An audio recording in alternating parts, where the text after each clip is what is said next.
Toda opinión emitida en este episodio es responsabilidad de quien la formuló. El contenido y material expuesto tiene como finalidad compartir criterios para que nuestra audiencia cuente con múltiples puntos de vista.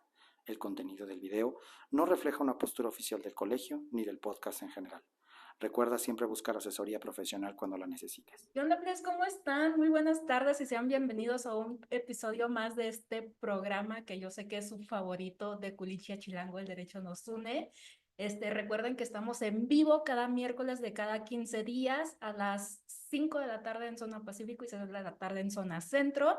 Y nos pueden seguir en todas nuestras redes sociales, de las del Colegio Comprender y las de Omar, que son Omar Herrera Salazar, en todas las plataformas, ya se la saben, y a Café Feliz 25. Recuerden darnos estrellitas, que mañana se va a publicar en Spotify y a YouTube también, ¿no? Ya tenemos YouTube.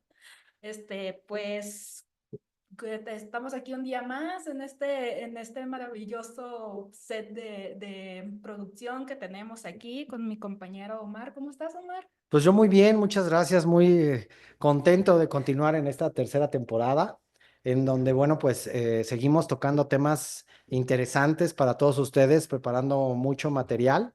Y bueno, pues una temporada más, se dice fácil, pero bueno, pues aquí estamos, ¿no? Ya transitando este segundo año de transmisiones. No sé si nos lo puedan ver en estos momentos, pero hace calor, nos estamos muriendo de calor, aunque yo sé que en Culiacán está un poquito peor, así que yo sé que no es tan malo.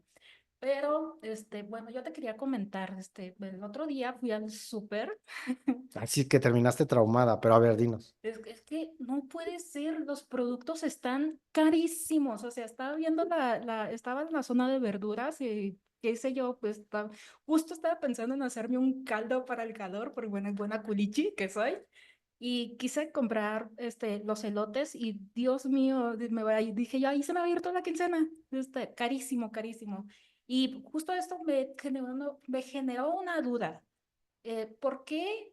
¿A qué se debe esos altos costos de precios? Porque el mes pasado que fui no estaba tan exorbitante la diferencia de los costos. Pues mira, no quiero parafrasear a algún expresidente, decir yo no sé porque no soy la señora de la casa, pero sí me toca ir al súper también a comprar ciertas cosas. Y fíjate que el tema no es tanto lo que cuesta el producto. Y mira que yo tengo mucho ese problema a veces con mi mujer cuando me habla precisamente de cómo se elevan los costos. Digo, mi amor, es que tú solamente ves el producto como tal y tú le asignas un valor. Si esto vale tanto, ¿por qué me cuesta hoy menos, hoy más? Le digo, bueno, pues es que es el valor agregado y no precisamente el impuesto. ¿Cuál es ese valor agregado que se ve? Pues desde el hecho de quien te lo vende, lo bonito que lo pone, el stand donde lo pone, que te lo haga llegar más cerca, pero hay uno que todos olvidamos y que casi no reparamos, y a mí me gusta mucho porque nos habla de etapas muy antiguas de nuestro país ya, que es el transporte invisible, le digo yo.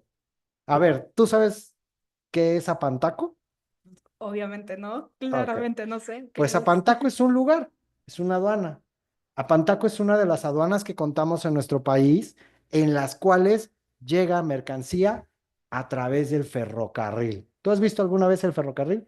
Aquí en la Ciudad de México. No, yo, Fíjate, yo yo te sé iba que a en decir, Culiacán sí. No, aquí en la Ciudad de no, México. aquí nunca lo he Ah, visto. bueno, pues aquí tenemos, sí, un sistema interno a donde hay aduanas, una de las más famosas es la de Apantaco, pero entre otras, donde llegan muchos productos, entre esos, los elotes que te comes, u otros tantos que sirven para alimentos, ¿sí? A todas estas aduanas llegan a través del ferrocarril, ¿sí? De este transporte que ya lo hemos vuelto invisible porque pues ya no se utiliza, se ha tenido proyectos, se ha hablado de reinstalarlo para servicios a pasajeros. El más famoso que todavía tenemos pues es el Chepe, pero pues es como para turismo, más que como transporte real. Ahora el Tren Maya, que bueno, pues Paréntesis, necesito ir a un viaje en el Chepe, es una meta de vida. Continúa. todos, yo también. Pero bueno, el chiste es este transporte. Y vas a decir, bueno, ¿y eso qué tiene que ver? Pues al momento de que el transporte en ferrocarril, ¿sí? Pues digamos, no tiene otra manera de sobrevivir más que el transporte de productos, pues evidentemente las empresas que se dedican a esto o todo lo que esté inmerso, pues los costos se elevan. ¿Y quién crees que lo acaba pagando? ¿Nosotros? Pues sí, como consumidores finales. Y entonces, pues por eso incluso a veces se han emitido o tenemos medidas gubernamentales que topan estos costos o esto que se cobra para no afectar al final al consumidor que es el que adquiere esos productos. Pero eso puede implicar que si proteges al consumidor de determinada manera, pues le mueves ahí a los proveedores de servicios y entonces, o de bienes, y entonces salen afectados en la medida de que pues ya no los dejan como competir justamente libremente para ofertar a un precio que ellos decidan sea el justo por lo que te estén vendiendo. Y no solo el que te estén vendiendo, el cómo te lo estén vendiendo. Ah, entonces es por eso que por un mismo producto de diferente marca, por así decirlo, es que varía tanto el precio. Puede ser, pero fíjate que aquí entonces ya hablamos de mayores perjuicios, porque si el productor que va a hacer el tomate se lo pasa a un distribuidor o él mismo es el distribuidor y le van a topar el precio para vender su producto en cuanto a lo que le cuesta que el trenecito se lo traiga, ¿qué va a hacer? Pues en cierta manera entonces va a tratar tanto de trasladar el precio al consumidor final y sale un poco más caro, como pues ya está compitiendo en desventaja con los demás, porque va a tener que sacrificar algo para también obtener utilidad. Pues toda empresa lo que quiere es utilidad, ¿no? No nada más generar un producto y venderlo al precio justo, tiene que Claro. generar una utilidad para generar ganancia. Entonces, estos productores, ¿qué pueden hacer para poder defenderse de esta inflación en los precios? Bueno, pues estos productores como tal, pues a lo que van a tener acceso, como cualquier otro justiciable, pero en este caso en específico, derivado de que pues son las normas generales las que les topan el costo de lo que van a pagar o cobrar en esta transportación, pues solo lo que queda es el juicio de amparo indirecto, en donde ahí pues solo a través de una medida cautelar, se me ocurre, pues puedan lograr avanzar en lo que el juicio se resuelve, porque pues esto va a tardar y por lo tanto pues ellos pueden perder dinero en lo que se tramita un juicio. Bueno, yo sé, pero para los que nos escuchan y no saben, ¿qué es una medida cautelar? Bueno, pues de medidas cautelares en materia general o de forma que les pueda yo explicar muy escuetamente, pues son todas aquellas providencias que un juzgador puede emitir dentro de un proceso, en este caso un juicio de amparo indirecto, ¿sí? Para que alguien sea la autoridad responsable, o a quien le estás reclamando el acto o alguien que esté vinculado a ella, lleve a cabo una conducta que puede ser positiva o negativa, así como las pilas. ¿Cuál es la positiva? Pues de hacer algo. ¿Cuál es la negativa? De abstenerse de hacer algo. ¿Sí? Entonces, estos los que van a buscar es ciertas finalidades.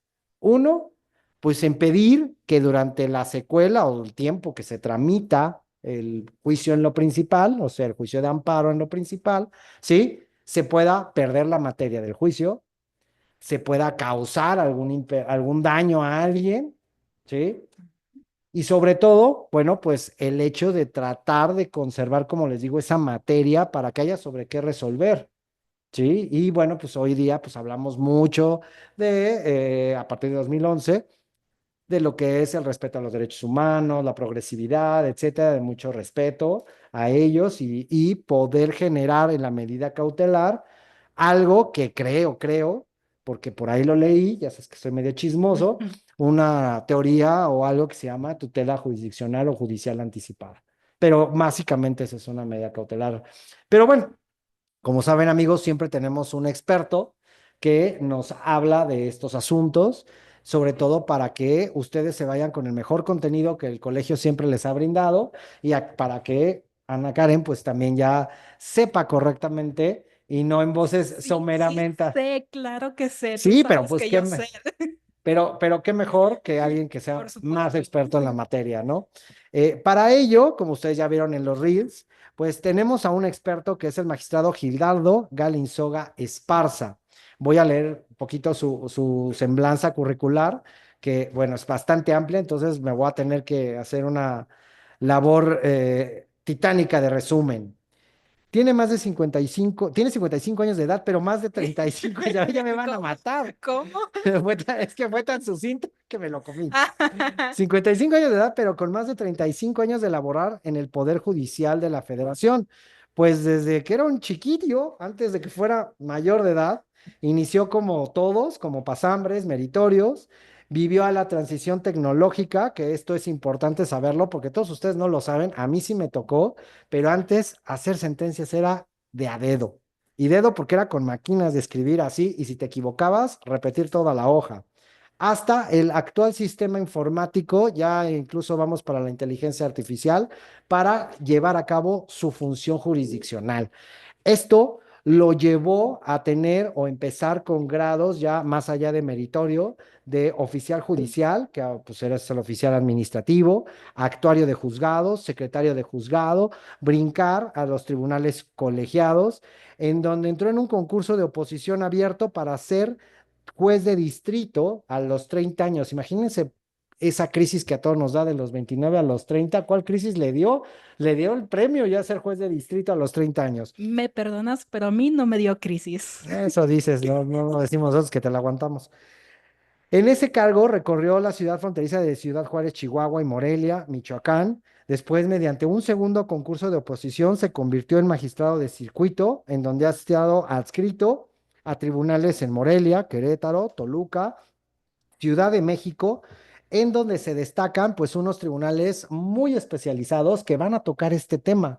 ¿Cuáles? Los tribunales colegiados de competencia económica, radiodifusión y telefusión. En todos estos lados, bueno, ustedes si lo googlean, pues ha tenido diálogo con muchas personas, con muchos medios de comunicación. Ahí en YouTube podrán encontrar mucho sobre de él para que vean que es un experto en esta materia.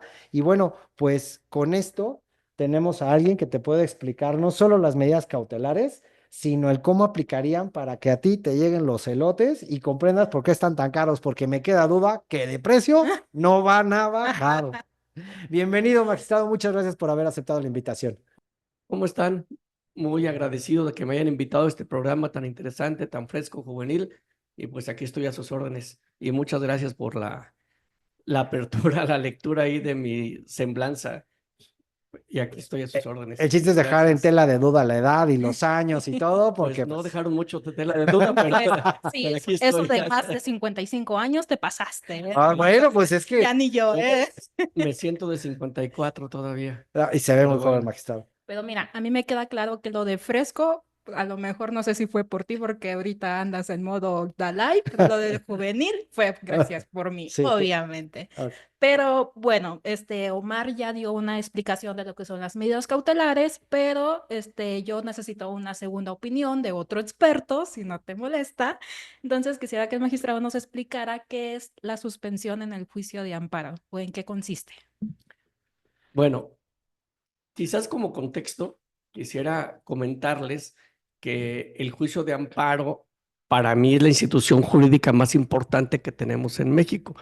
Es uno de los medios de defensa constitucional más conocidos por todos los mexicanos.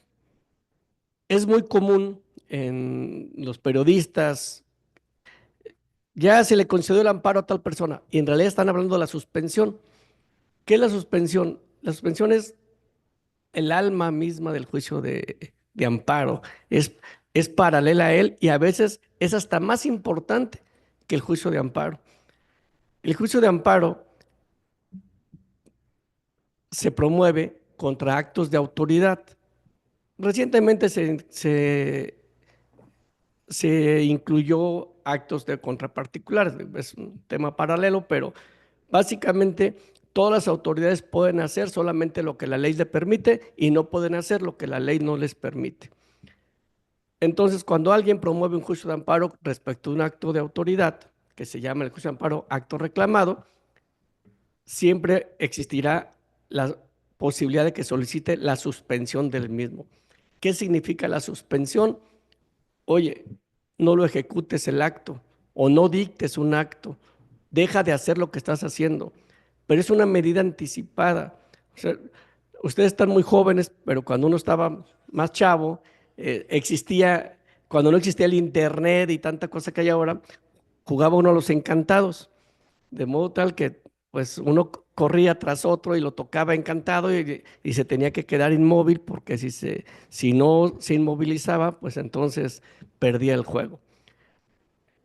La suspensión ha evolucionado, ya no nada más es detente, ya incluso ha logrado modernizarse y hasta tiene efectos restitutorios en muchísimos casos, pero para hacerlo en forma simple, digamos, la suspensión, como su nombre lo dice, es suspender el acto.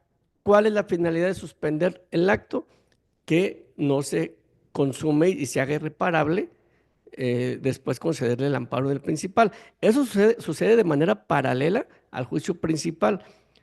Digamos que se suspende el acto mientras reviso su constitucionalidad o legalidad. Básicamente en eso consiste la suspensión.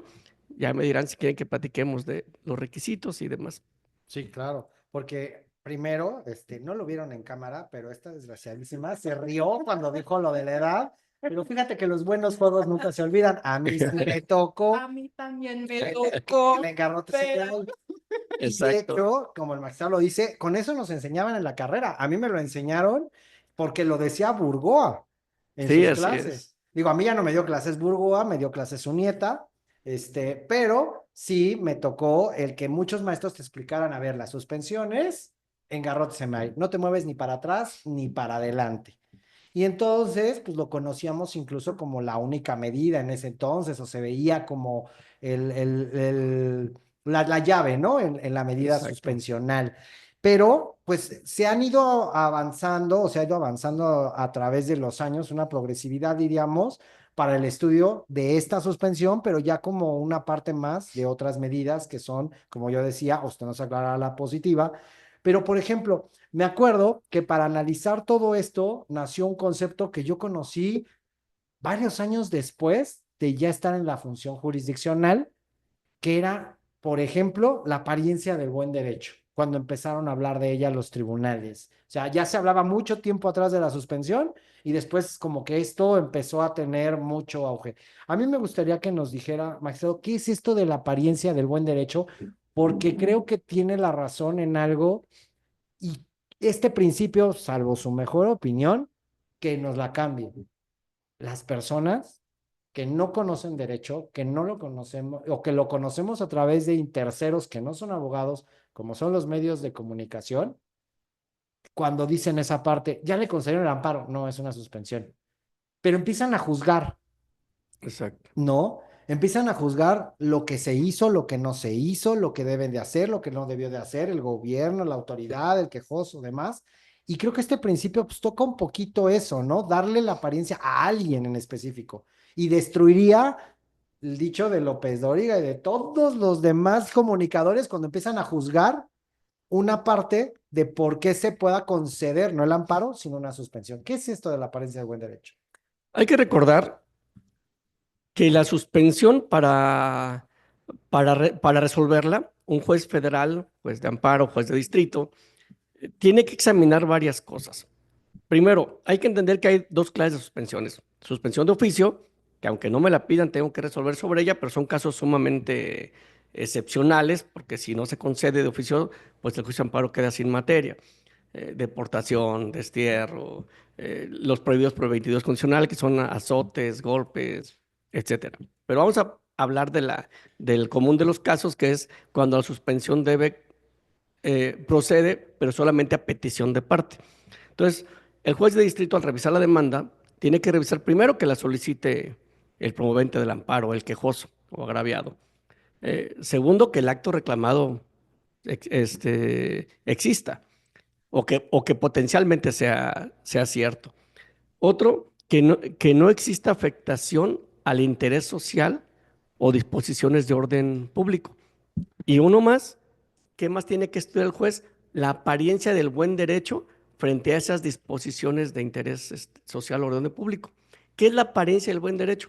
Para hacerlo muy sencillo, muy explicado en un formato, digamos, para los jóvenes principiantes en la carrera, pues es un juicio anticipado, pero superficial, sobre la constitucionalidad de un acto de autoridad.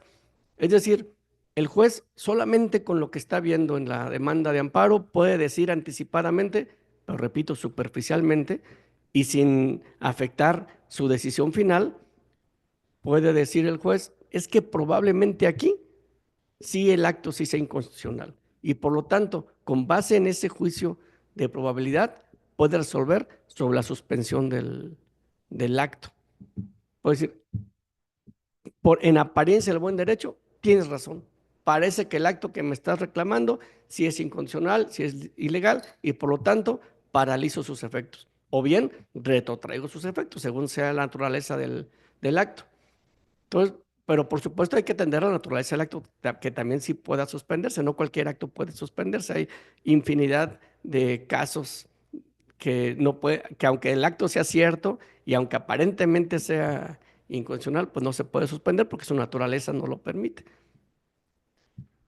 En su explicación dio dos conceptos que me gustaría indagar en ellos. Dijo que la suspensión no debe de afectar al interés social o contravenir disposiciones públicas. Eh, ¿Qué se entiende por interés social y o por disposiciones de orden?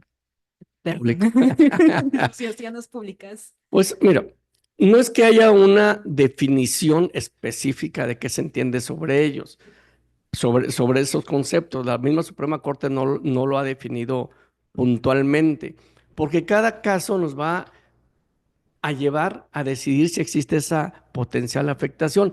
Pero la propia ley de amparo, su artículo 129, nos da un listado de en qué casos se afecta ese interés social o se afectan esas disposiciones de orden público. Digo, para que no haya, pero solamente es un listado enunciativo, no limitativo. ¿Cuáles son, entre otras, porque bueno, son muchas hipótesis, cuando si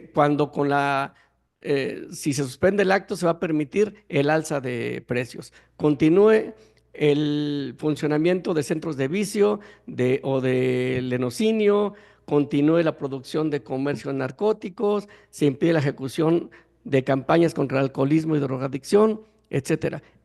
Si uno suspende ese tipo de actos, entonces se contravendrían disposiciones de orden público. Por lo tanto, está prohibida expresamente en esos casos conceder la suspensión.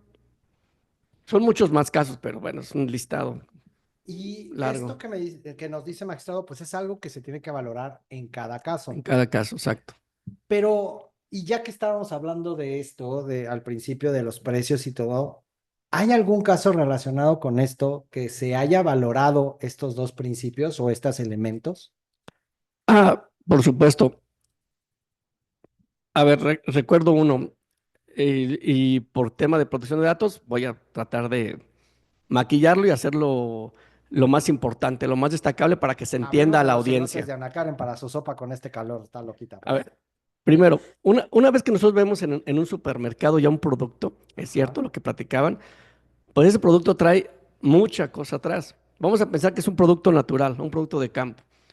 Está involucrado el productor, luego el que siembra, el que corta, el que lo almacena, el que lo transporta hasta su destino final, que es el supermercado donde nosotros finalmente lo adquirimos.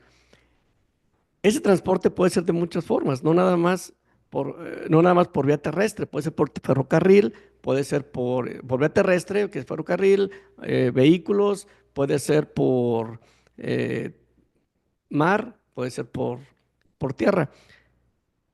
¿De qué dependen los costos? Pues justamente de, cómo haya llegado el producto, entre otras cosas, cómo haya llegado el producto a ese supermercado. No es lo mismo traerlo de China que traerlo del pueblo vecino, el producto, económicamente hablando.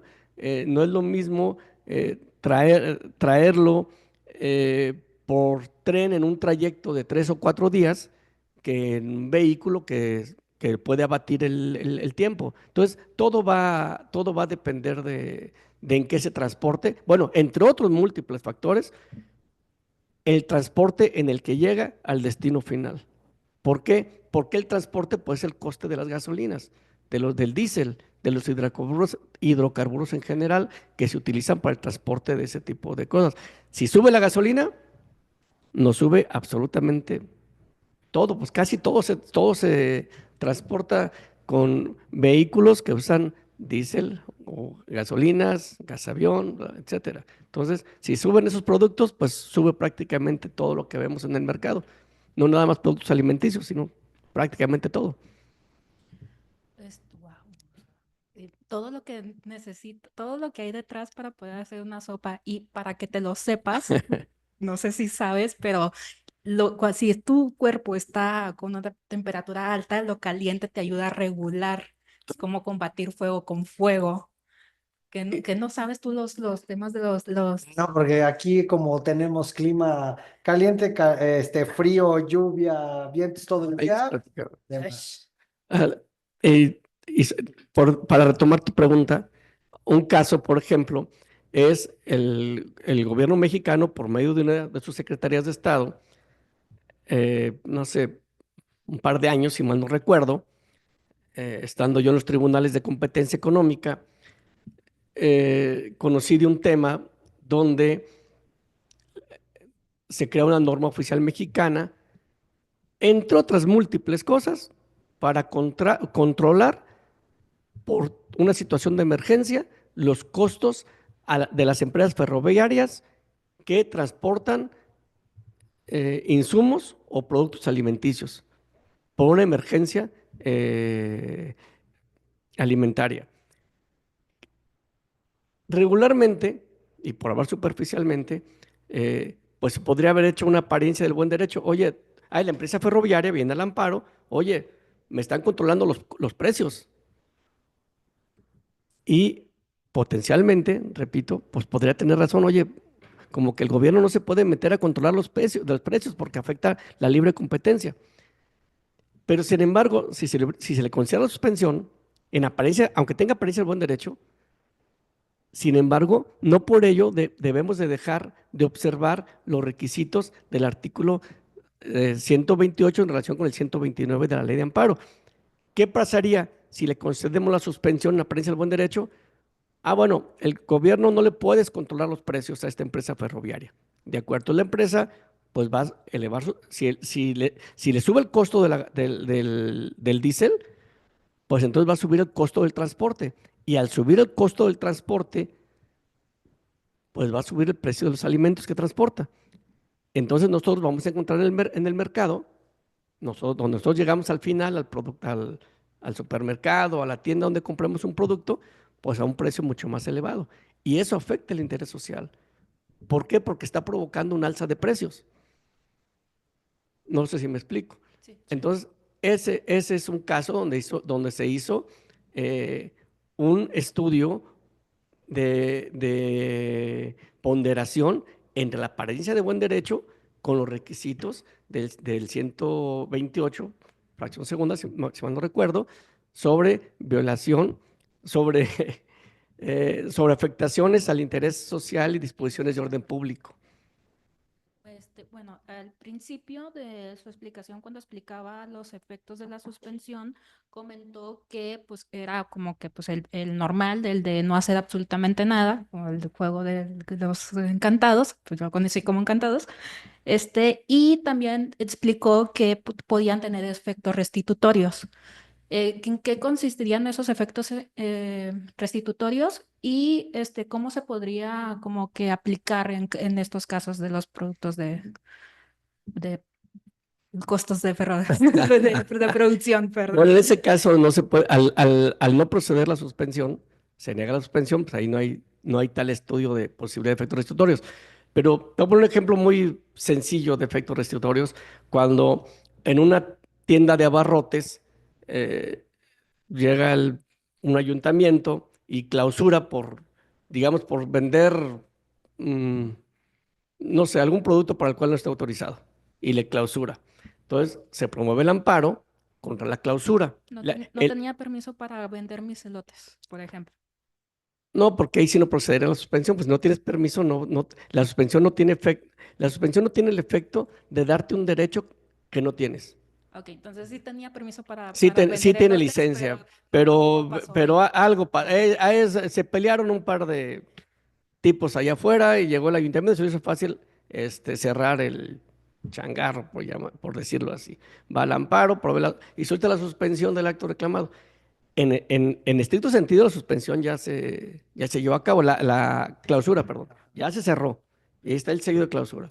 Entonces, el juez de distrito, haciendo una ponderación, ahí se puede hacer un estudio de derecho anticipado.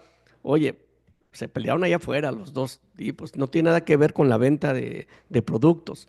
Entonces, te ordeno a ti, autoridad municipal, que se conceda la suspensión para el efecto de que se levante el estado de clausura hasta en tanto yo resuelva.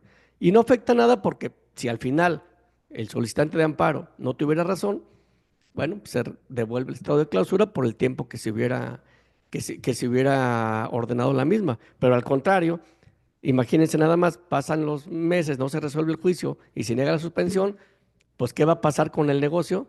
Y yo estoy hablando de un negocio pequeño, pero imagínense un negocio grande también, pues el derecho al trabajo, se afectan familias, los productos perecederos que se venden, en fin, es una afectación muchísimo más grande a que si no se considera la suspensión con esos efectos restitutorios. Y tengo una duda, esta suspensión, ¿cuánto dura? O sea, ¿hasta qué momento se van los efectos de este otorgamiento? Bueno, a ver, el proceso incidental tiene, el juez primero concede la suspensión provisional, que esa se resuelve con vista a la demanda de amparo.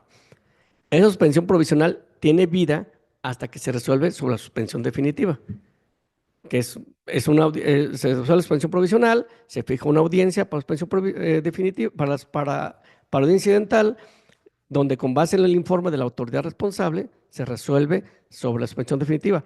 Esa suspensión definitiva, a su vez, tiene vida hasta que se resuelve sobre la ejecutoria de la sentencia de amparo que se dicta en el juicio principal.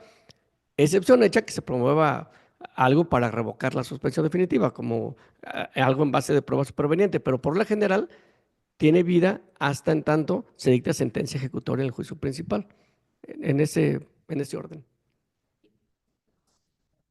Sí, ya, De una vez. ya, de una vez que ya lleva 4 preguntas, tú síguele. Si el quejoso en este caso interpusiera un medio de defensa en contra de esa ejecutoria definitiva, ¿la suspensión sigue teniendo vida o Sí, ya la no tiene? suspensión, a ver, la suspensión va a tener vida hasta que se resuelva el juicio principal en definitiva. Ahí son dos caminos paralelos. El juicio principal tiene un camino procesal, el procedimiento incidental lleva otro camino procesal. Eh, Contra la suspensión provisional procede un recurso. Después, contra la suspensión definitiva, procede otro recurso. Pero con independencia de lo que se resuelven los recursos contra la suspensión definitiva, esta va a seguir viva hasta que se resuelva el juicio principal en definitiva. No sé si me explico. Definitiva significa que si, Causa ejecutoria incluso aunque haya yo perdido el principal, pero está recurrido a la siguiente instancia, hasta que se sigue resuelva, sirviendo. hasta que se resuelve el recurso. O Eso es sea, interesante. causa ejecutoria, si contra la sentencia de primer grado del juez de distrito no se interpone recurso de causa ejecutoria, hasta ahí, junto con el auto que causa ejecutoria, hasta ahí tuvo vida la suspensión definitiva. Si se interpone un recurso, entonces hasta que resuelva el tribunal colegiado el recurso de revisión, en ese momento, resolvió el recurso de revisión, en ese momento también tiene vida la suspensión definitiva. Ok. Eso es interesante conocerlo, porque muchas veces también de ahí se agarran pues muchos medios de comunicación para decir, no, pues ya están parados porque siguen el mismo estatus. Le considero el amparo en definitiva, dicen, ¿verdad? Ajá, cuando nada que ver. Y bueno, ya que mi compañera hermosa, bella, ella siempre ya se acabó casi todo el tiempo, ¿verdad? Yo sí tengo una pregunta última, magistrado, porque el tiempo siempre nos come aquí y me Claro. surgió de lo que usted nos comentaba. El juez es experto en derecho. Usted nos platicaba de un caso que recordó y Suponemos. se hace una valoración de estos principios, pero sobre un caso en particular. Mi pregunta es, este caso en particular, por ejemplo, el que usted recuerda sin dar mayores elementos de identificación, a veces pues como que dices, te metes en una materia que no conoces. ¿Es válido que entonces el juzgador se allegue de algún medio de prueba o solamente depende de lo que tiene ahí en el expediente y de lo que conoce? ¿O es válido que ejerza esto que se llama facultades para mejor proveer y decir, a ver, me voy a hacer de algún elemento técnico para tener mayores elementos para resolver? Se lo pregunto porque yo soy de la iglesia progresista de la verdad material. Y uno de los principios bueno, que trato de transmitir incluso a mis alumnos mucho es donde, y bajo la corriente, no sé si lo conozca, de Manuel Lucero Espinosa, que es un doctrinario en responsabilidades, juicio contencioso, pero que habla mucho de de principio de verdad material, que dice, bueno, el juzgador debe de conocer para tomar cualquier determinación la realidad de los hechos. Y sobre de esto, pues no solamente quedarse sobre lo que está en el expediente, sino hacerse incluso bajo las facultades de mejor proveer de mayores elementos para poderlo hacer. ¿Es válido hacerlo en este camino incidental? Bueno, tratándose del procedimiento incidental, solamente se puede ofrecer la prueba documental y excepcionalmente la prueba de inspección, básicamente, pero oficiosamente traer pruebas para resolver su suspensión, no. Pero, por ejemplo, en este caso, que en específicamente comento, no hay necesidad de traer pruebas porque la propia norma oficial en relación con la demanda de amparo, te da datos suficientes para resolver, a ver, este acto, ¿cuál fue su finalidad? Fue una finalidad temporal, era de 6 meses, si mal no recuerdo, para que no se subieran los costos del transporte de alimentos y con ello controlar la carestía, porque si permito que suban los costos pese al aumento de las gasolinas, pues a la vez, ni modo, ahí, perdón la palabra, entiendo que se van a fastidiar las empresas, pero, pero es un daño económico en contraste que es preferible al daño económico que pueda resentir el grueso de la población. Pero, entonces no se ocupan mayores pruebas. De hecho, para resolver la suspensión provisional, basta la demanda de amparo y lo que se aporte con ella. Muchas veces ni siquiera traen pruebas. Entonces, hay que confiar en lo que el quejoso nos dice. El acto es y esto fue lo que pasó. Entonces, muchísimas veces hay que confiar en lo que dice el quejoso y en base a lo que él dice es como se resuelve sobre la suspensión provisional.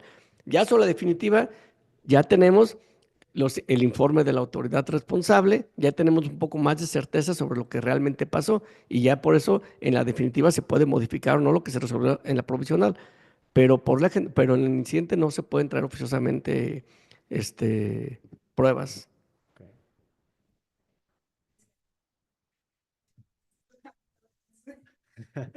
Sí, que a veces, bueno, a ustedes les llegan en casos excepcionales de control de constitucionalidad, a nosotros de legalidad, y si vieran los dramas que nos cuentan, Sí. que a veces, contrarios a lo que ellos mismos aportan en sus expedientes, a veces sí por eso Es que en suscribo. el juicio por principal sí se pueden traer oficiosamente pruebas, sobre todo en materia agraria, por ejemplo, pero en el incidente, como fue la pregunta, no, solamente solamente esas dos pruebas. Y la inspección judicial, ahora me toca a mí preguntar, ¿quién va a hacerla? Bueno, regularmente se manda al actuario a realizar la inspección. Según la naturaleza, pues, por ejemplo, si el juez de distrito está en Ciudad de México, pero la prueba o la inspección hay que hacerla sobre documentos de una empresa que está en Hidalgo, pues regularmente el juez de distrito de México le manda exhorto al de Hidalgo. Y si está en otra población más pequeña, el de Hidalgo a su vez le manda una historia a un juez de primera instancia y al final va un secretario, un juez. Digo, un secretario también la puede hacer O la sea, prueba de alguien inspección que porque son, tenga los- fe son los que tienen pública. la fe pública, exactamente. Pero regularmente la puede hacer un actuario también. Son los que lo hacen. ¿Ya? Pues sí, yo ya era la cosquillita que me daba, ¿no? Nada más. Bueno, no te había, a ver, voltea. ¿Qué hiciste? Tienes Ok. un puntito de tinta en la nariz. Escribiendo se me va la tinta. Chorreamos aquí todos. A lo mejor y no se daban cuenta, pero para que se den cuenta, aquí tiene un puntito de tinta. Pero bueno, efectivamente, pues el tiempo ya nos come, estamos por cerrar y yo creo que como la última pregunta, yo creo que no diría obligada, pero yo más bien como que necesaria, es ¿qué consejo les darías a todos los estudiantes o a todos estos abogados que quieran aprender o litigar sobre el juicio de amparo?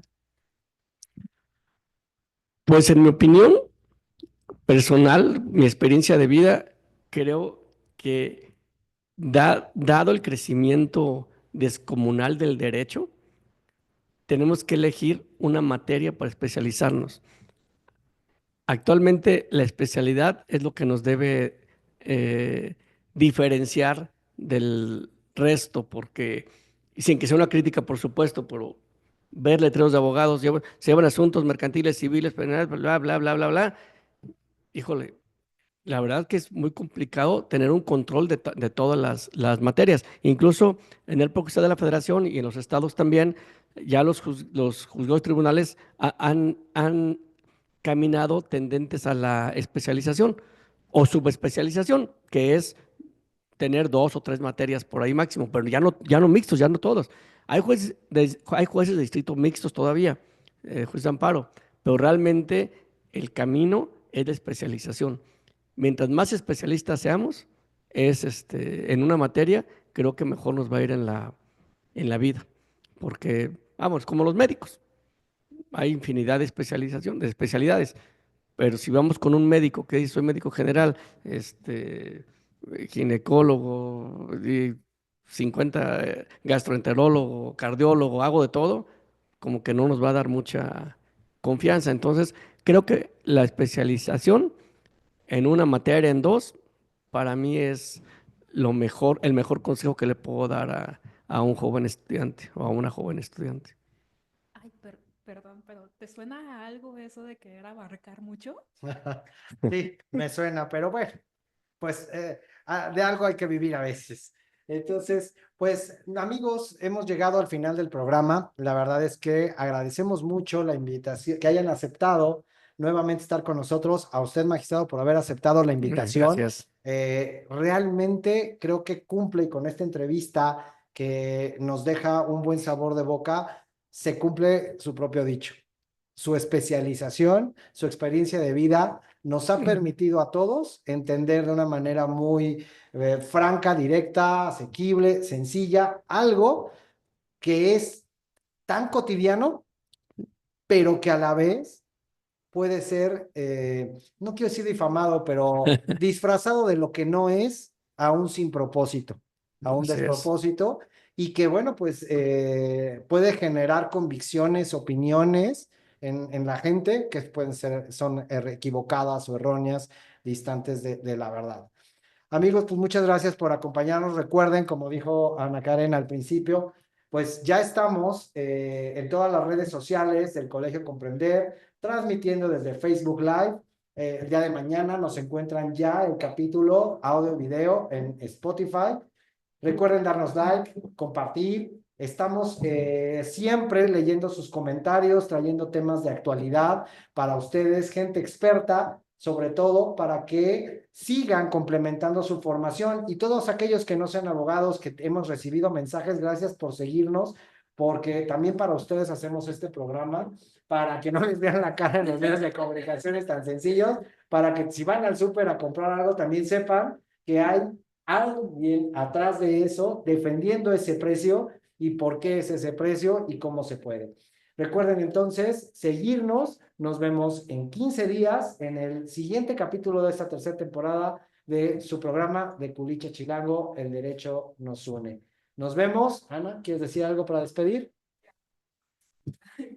Yo sigo pensando en los precios del supermercado, voy a procesar la información y pues nada, que nos vemos la próxima, en 2 semanas.